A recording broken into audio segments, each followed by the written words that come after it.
No one batted an eye when he broke the kitchen window or ran the gas tank's hose through it. Not even when he threw the lit Zippo inside. He's going... Oh my God, he's taking vengeance. Hey guys, what's up? D-Live here, and I am here with an indie horror game called This Is Not Your House.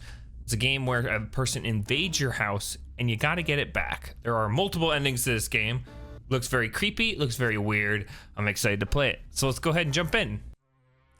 Roger always knew if he were attacked, it would happen on the walk from his car to his home.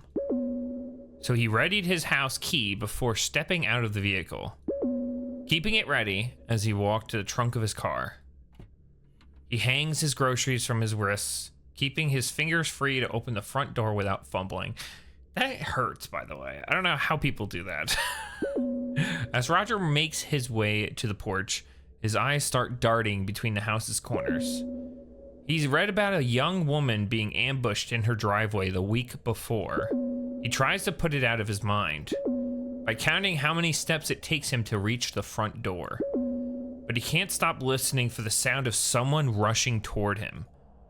There's a gentle breeze and the white noise of distant traffic. Roger assures himself he is right to remain vigilant. It only takes a split second for someone to get the drop on you. Steady with the key now, smooth as fast. Roger's key slides on the first try. It won't turn. Roger removes his key and inspects it. It's engraved with a large H. Definitely the correct key. Roger tries the key again. Locked. Jammed. Broken, maybe?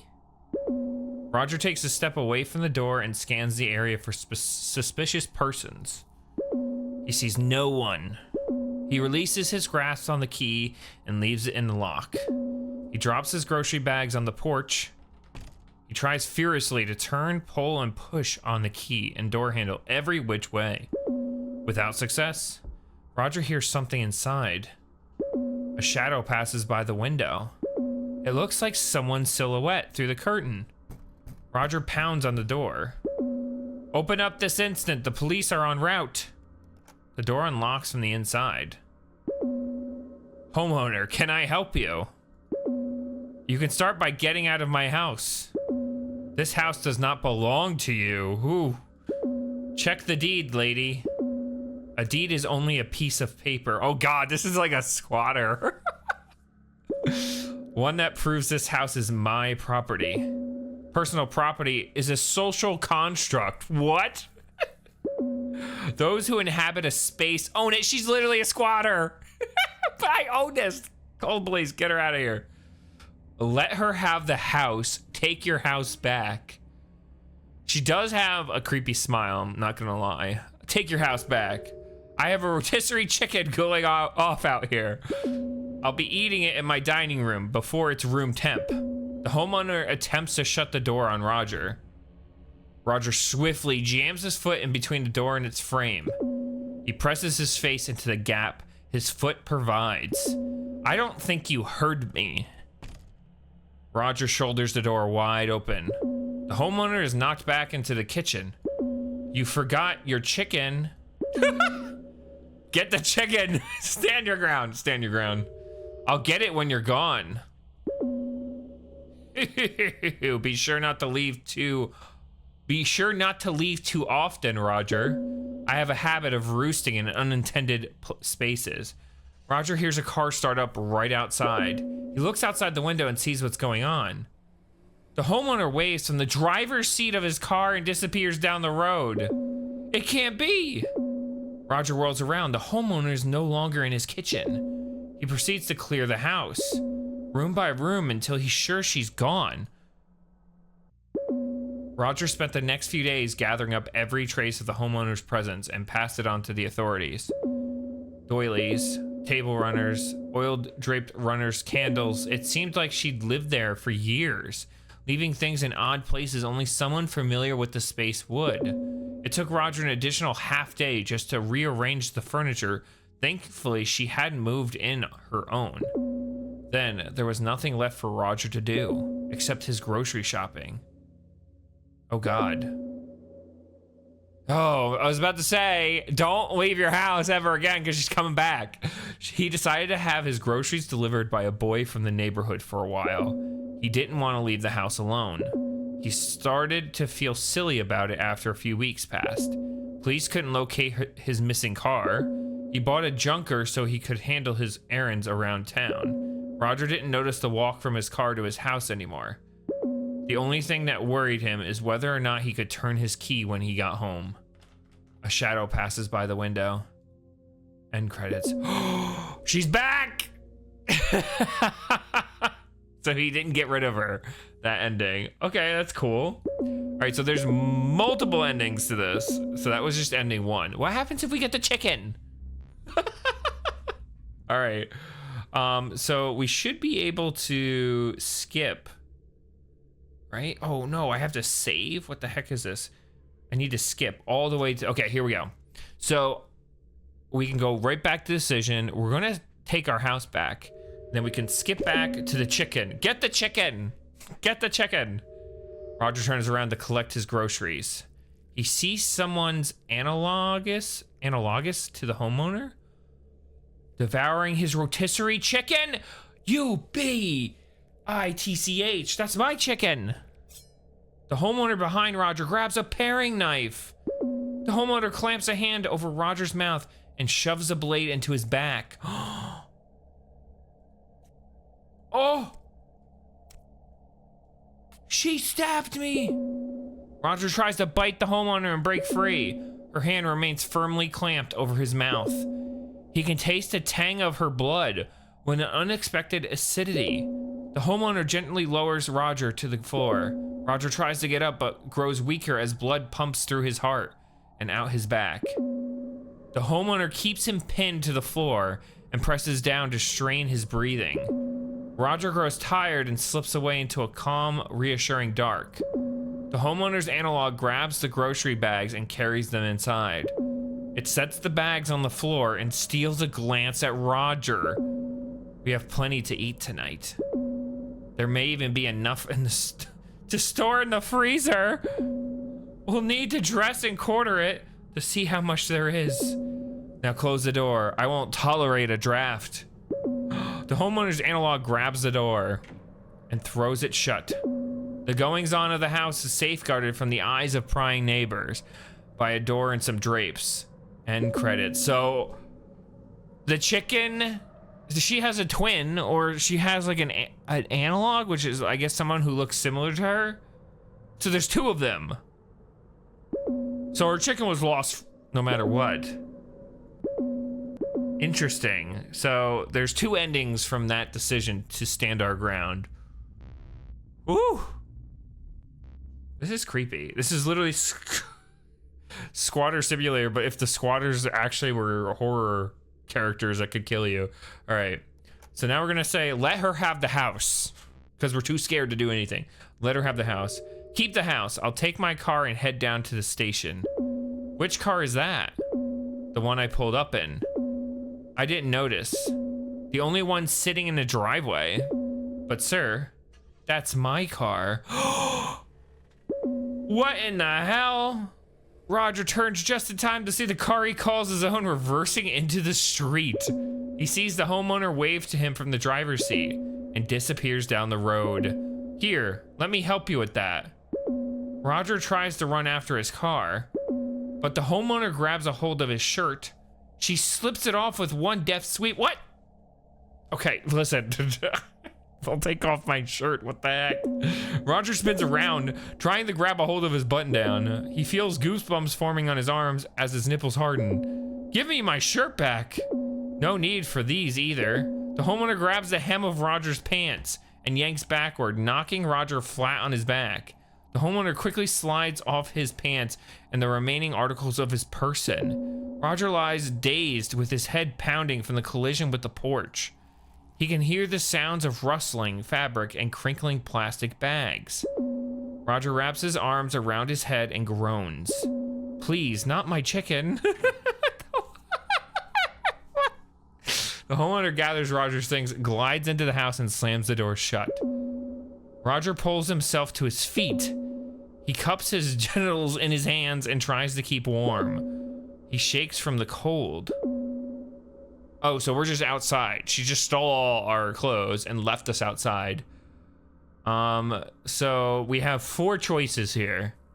I'm gonna go find help. Driven by the belief he cannot resolve the house theft on his own, Roger runs off to find help. Running down the road, he spots a police cruiser on patrol. Roger, begins wildly flailing his arms and calling out for the vehicle to stop. The cruiser comes to a halt. An officer steps out from the passenger side. Roger sprints towards him, shouting, attempting to explain his situation. The officer enters a defensive stance and draws his weapon on Roger. Roger freezes in place, thrusting his hands into the air. Don't move! Hands! Let me see those hands. How am I armed? I'm literally naked.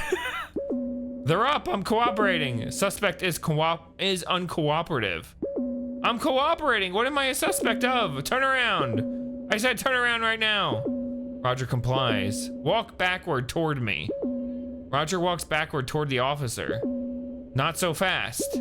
Roger stops in a lethal game of red light, green light. Did I say stop? Roger does not speak and he does not move. He does not want to alarm the officer. Come on, hurry up. Roger very slowly walks back toward the officer. I said slowly, not slow motion. Pick up the pace. Oh my God. Roger does not hasten his pace. He is terrified of doing something that could be seen as threatening. That's it. The sound of the officer's thudding footsteps draw near to Roger. Roger hears cuffs being readied behind him. He feels the cold metal press against his wrists. The officer thrusts Roger against the hood of his car. Roger can feel the cuffs tightening further, cutting off circulation. Please, officer, I'm cooperating. The officer yanks Roger off the hood and steers him with the chain of his cuffs. The metal digs into Roger's wrist as he fails to anticipate the officer's movements. The officer pushes Roger into the back seat and slams the door. The officer quickly climbs into the front seat and jumps on the radio with dispatch. Roger's naked body wriggles against the leather in the back seat as he attempts to sit up. The officer brings his fist down on the car's dash. Keep it down back there. A few tears stream down Roger's face in the dark. The tears make him feel ashamed, but he cannot suppress how angry and helpless he feels. Please, someone has broken into my house. Look, we're passing by it right now. Just pull over. The old someone stole my house routine. Save it for the judge, junkie. I'm not a junkie. I'm a senior citizen and I need help. You don't see many elderly junkies, huh? What are you on about? What are you talking about? The officer sits in total silence as they cruise toward the station. Roger sits back and tries not to exacerbate the situation further. So you're telling us that you went out shopping and returned home to find your locks were changed? That's right. Then I started pounding on the door and some strange woman answered. Strange, how? What do you mean she stole my house? Right, but what is it that made her strange to you? How calm she was about it all. Acting like I was a perfect stranger and she belonged there. The officer glanced at one another. So you found your locks changed and a strangely calm and comfortable woman at the door. Yes, but she was in my car as well. So she left your house? No, she was in the house, and then I turned around and saw her driving away in my car at the same time. A pair of twins, maybe. They were her. In the car and the house, all at once. So what happened to your clothes? She took them right there on the porch. When I turned to see the car taking off, she slipped my shirt off. Without you even asking? The officers snicker as they share a look. It's not funny. I was assaulted. He was actually assaulted. Sir, if a woman came up to me with a smile and asked for my clothes, I wouldn't report her. She knocked me down and ripped off my pants. All right, sir. How much have you had to drink this evening? Not a drop. So you're telling me you tried to get into someone else's house in a confused state, thought you saw two of the same person and wandered the streets naked, but you haven't had anything to drink. That's not what I said. That isn't how this happened. You've already given your statement. All I need to know is how much you were drinking. Insist you are sober. I was not drinking. It's true what I said, every word of it. Put a note that the subject is not cooperating and we haven't been able to positively identify him. My name is Roger Cormack. I've already told you that. Sir, you'll be transferred to a new facility in the morning. You can explain the situation to them. What kind of facility? The kind that has the resources necessary to help someone like you. Oh dear God. So we got put away? Roger spent the remainder of his life being shuttled between state mental institutions. None were able to properly identify what ailed him. Without a diagnosis and treatment plan in place, they were unable to release him. He raved about the woman who stole his house and his car. The staff learned to tune out his ravings as they did with all of the other patients, content to consider his rambling those of a madman. Unspecific nonsense that you can hear pressing your ear to any patient's cell door.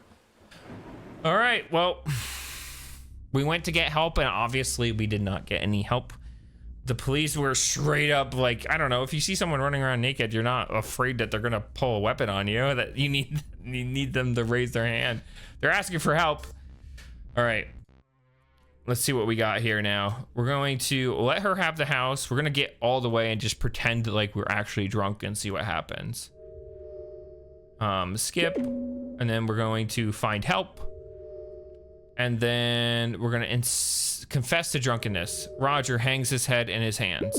You're right, officer. I had a few too many tonight. I don't know what I'm saying. It's all right, old timer. Just be glad it's not dementia. I'm very grateful. Well, you can spend the night in the drunk tank and we'll release you in the morning. Thank you, officers. Roger spent the last few hours of the evening resting on his cell bench. It was rigid and uncomfortable. Roger had learned to deal with discomfort in the service. True to his word, the officer released Roger first thing in the morning. Roger received a pair of sweatpants from the lost and found to replace his jumpsuit. He had no phone or wallet and no idea what direction his house was in. He'd never been downtown and didn't know how to find his way out. He focused on finding shelter and food. He spent each day meeting his fundamental needs. Most passerbys refused to look at him. The rest were too frightened by his appearance to speak with him. Everyone kept a safe distance from him. He faded into the crowds and entirely out of memory. Oh, well, so if you let her have the house and seek help, you're screwed no matter what. You either become homeless or you get put in a mental institution. So that's crazy. All right. See what's next. So now we let her have the house. We either have to break the door, wait her out, or seek shelter. Let's break down the door. Roger is a strong man, but not strong enough to break the door down with his bare feet. So instead, he takes a swing at the door's windows. He feels something warm and slippery pour down his arm as he fumbles with a deadbolt. He manages to get a grip on the lock and slide it open. Roger opens the door and shuffles inside. He hears heavy footsteps from the floor above. The steps indicate the homeowner is headed for the stairs. Shit. Had she found his shotgun? Roger only had a moment to act. Oh, we have two choices here too. Hide and ambush. Roger wasn't sure he could make it to the kitchen and back before the homeowner reached him. He pressed himself against the corner of the wall at the bottom of the staircase, hoping to remain out of sight. The homeowner's heavy footfall makes it easy to follow her movements. Roger sees the barrel of his shotgun slide through the entryway. He grabs a hold of it and rushes around the corner. The homeowner falls back on the stairs. Roger yanks the gun away from her with his good hand. The homeowner stares at Roger and tries to sit up. Roger brings the butt of the shotgun down on her face, presses down, grinding and twisting it into her. Her smile peeks out at him from around the gun stock. She reaches for the trigger.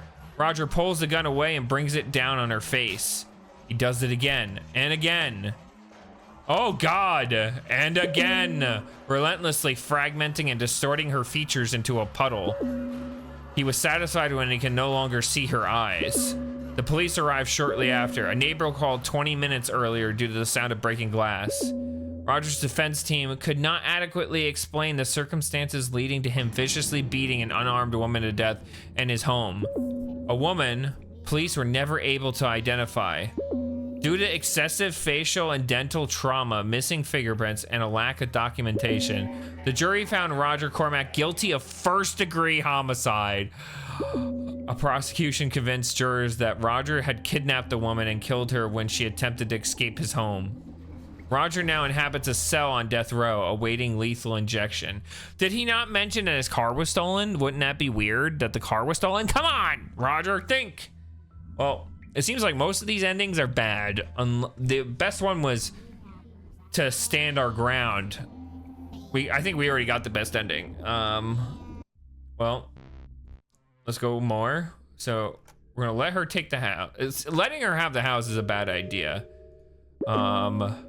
So we break down the door and then arm yourself. Let's do it. Roger darts to the knife block in the kitchen, a mere 15 feet away. He yanks out the butcher's knife and wheels around, heading for the stairs. A yellow flash and flecks of cinder. Roger lies dead, practically eviscerated by his own shotgun. Oh my God, he got split into two. The homeowner calls the police to report the incident. What is left of the body is labeled a John Doe. It is cremated by the town according to protocol. What? The local paper released a story about the incident, labeling Roger an unidentified drifter and the homeowner as a neighborhood hero. But what? Some locals caught the story and recognized Roger from the area. A correction was printed, but it was portrayed Roger as an unstable addict to the account for his state of undress and violent behavior. Local officers used Roger as a cautionary tale at school assemblies to display the dangers associated with drug abuse. The homeowner was heralded throughout the state as an example of someone who defended themselves when police were nowhere in sight. Yeah, when I defend myself, it's a murder. She was paid handsomely to act as a keynote speaker for a variety of clubs and events over the next few years. Fake news, come on, what the heck? Man, a lot of these are bad. I love how she gets heralded as a hero, but I get convicted as a murderer. I guess she didn't have to prove she lived there. No one knew of me. I guess because I'm kind of a loner, no one knows that I actually live there. I guess I have no neighbors that know who I am. All right. So now we let her have the house. We did break down the door and we did find help. Now we have wait her out and seek shelter. Let's try waiting her out. Roger was not the one to bully others or be bullied himself. He stood resolutely on his porch like any respectable citizen would. He spent the first few hours hollering and pounding on his own front door. As it grew late and cold, Roger began to lose feeling in his extremities. His pounding became limp and inconsistent, and his hollers turned to hoarse whispers. He became warm and a bit drowsy. Roger reasoned it was the best to get some rest and resume his valiant opposition in the morning. Morning did not come for Roger. He sat on the porch, curled up, and nestled his head against the front door. It was the comfiest and the sleepiest Roger had ever been. The homeowner discovered Roger at dawn and called the police. Cause of death was determined to be hypothermia. He was tagged as a John Doe and placed in a morgue to await cremation. Roger's final moments were warm, and he was not afraid. Well, that was sad. No one would do that. Wait her out. Like, she has the key. There's no point. All right. I don't know how many endings we've had. All right, let her have the house. So now we have seek shelter. With no immediate means of retaking his house, Roger thinks it's best to find somewhere to rest. He takes off into the woods in search of shelter from the elements. Roger finds a grove just before dark. At its center stands an immense hollow tree. Roger crawls inside and huddles against its bark for warmth. It protects him from the biting wind outside. As he settles into his comfortable position, his breathing slows and he drifts off to sleep. He wakes the next morning to terrible hunger pains. He crawls out of the tree and onto the dewy forest floor. He scrounges around looking for food. He happens upon a large growth of mushrooms. Oh God. Eat the mushrooms, why not? Roger consumes the mushrooms with desperate ferocity. They have a bitter taste, but Roger's hunger allows him to chew through it. And his belly fills with the mushrooms, he starts to feel ill. His head begins to spin. His manner of thought shifts and becomes fluid. Roger sees the world around him as a part of him, or he's a part of it. A very small part, a moat. The homeowner was right, in part. Personal property is a construct, but habitation is not a means of ownership. He did not own the immense tree anymore after sleeping in it than he did before knowing of it. The moat merely landed on the tree, and in the morning it came upon some mushrooms and began thinking of the world before itself. It surrendered itself to the soil, to the cool damp, to the network, forsaking hunger, forsaking words like Roger and returning home. Oh, so we just died from eating the mushrooms. What? Okay. That was a very interesting ending. Okay, let her have the house. We gotta seek shelter. Don't eat the mushrooms. Roger wasn't sure if the mushrooms were poisonous or not. He didn't want to risk dying for a single breakfast. He let them be. But the fact remained, he was hungry. He set out for the edge of the forest at a brisk pace, skulking through the tree line parallel to the roadway, to hide his nakedness. As the forest thins, he ducks into the alleys and hides behind the garbage cans. He smells something on the breeze. It makes him salivate and clench his fist with an aggravated longing. Bright red. Something catches Roger's eye. A fire station. They might be able to help. Oh God. Oh no. They're not going to help me, are they? Go to the fire station. Reason compels Roger to stop at the fire station and seek assistance. He knocks on the front door. The man who answers seems unfazed by Roger's address. Sir, is it possible the station has some clothing it could lend me? Or some food to spare? Got plenty of both, come on in. Roger's given a baggy t-shirt with the monogram of a defunct company on it, accompanied by some ill-fitting pants. He relaxes knowing he will not be charged with indecent exposure. Terry is in charge of lunch for the station today. He's got a pot of chili going. Might not be appetizing first thing in the morning, but it's what we got. I would appreciate some, thank you. The fireman nods and hurries back with a bowl of chili and a cold beer. Roger isn't normally one for beer, but it's dark and filling. So if you don't mind me asking, what's got you out in the street with your pecker hanging out? I went out for groceries yesterday while I was out and some woman broke into my house and changed the locks. I couldn't get back in and had to spend the night in the woods. But why was your pecker out? You like shopping naked? No, the woman had an accomplice who broke into my car while I was trying to get into my house. I tried to stop her from taking the car, but the woman in the house jumped me from behind when I did. I took a bad blow to the head and she stripped me on the porch and her pal took off with my car. The fireman scratches his beard. Why didn't you go to the police? It was freezing out and getting dark fast. I didn't know how to find the station.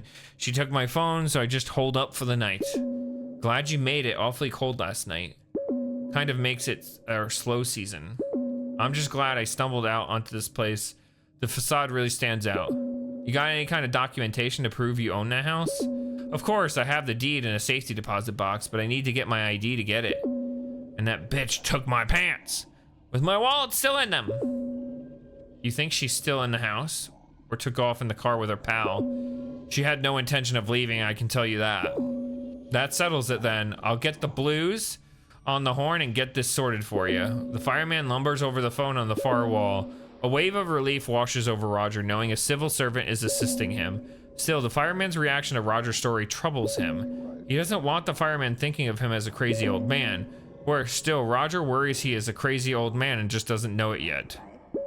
A part of him hopes the woman is still in his house to prove to himself that what he remembers happening really happened. When police arrive at Roger's residence, they find the homeowner barricaded inside the upstairs bedroom. Raving that the house is hers. She's been there all her life. It's her childhood home. She demands the police get a warrant to search the premises, but she is unable to provide personal ID or proof of residence. Bearing no legal claim to the property, she cannot refuse them entry. They are unable to locate Roger's wallet, believing the homeowner has destroyed it. Roger's social security card and birth certificate are recovered from the premises, which he has used to acquire the deed from his safety deposit box. With the proper paperwork secured and presented to the authorities, Roger is permitted entry to his home. The homeowner is taken into police custody. Roger spent the next several years checking in on the homeowner as she was transferred between a variety of state mental institutions, so she gets the freaking thing that we got. Good. He eventually lost track of her in the system. He nearly forgot about her altogether until his car was recovered.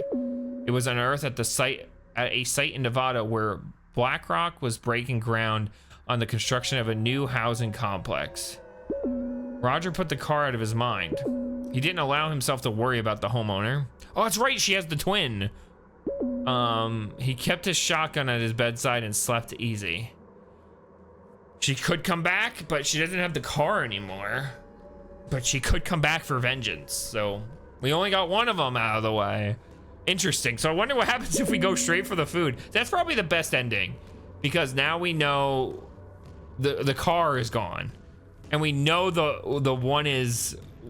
one of them is captured. So this is probably the best ending so far. All right, let's skip. We got to do the last ending. I think there's one ending left.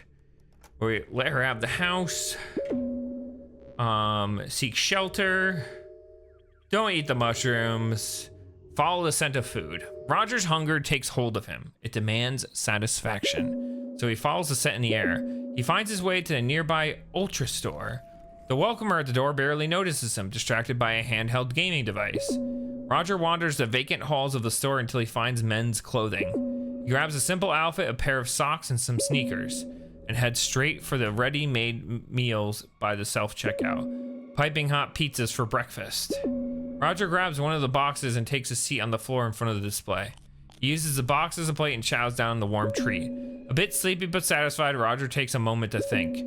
With some warm clothes and a full stomach, the answer strikes him almost immediately. Roger shuffles out of the store, leaving discarded pizza boxes and tags in his wake. He makes his way to the ATM outside the store's entrance. Roger reads the display and looks down. He sees the ATM's orifice. He slides his arm inside. It is cold, pulsating. Roger looks up at the display. His fingers grope around the inside of the orifice for the keypad. Roger feels the raised shape of the numbers on the keys. He pokes his pin into the pad. The ATM produces his funds. Roger pays for the clothes and pizza while checking out some additional supplies. Is it like fingerprint? How is he able to get money out of the ATM? I'm so confused. Roger had never committed a criminal act. He was distressed to discover how easy it was, at his own house in broad daylight. No one paid any attention as he hooked a hose up to the gas tank outside of the house. No one batted an eye when he broke the kitchen window, or ran the gas tank's hose through it. Not even when he threw the lit Zippo inside. He's going...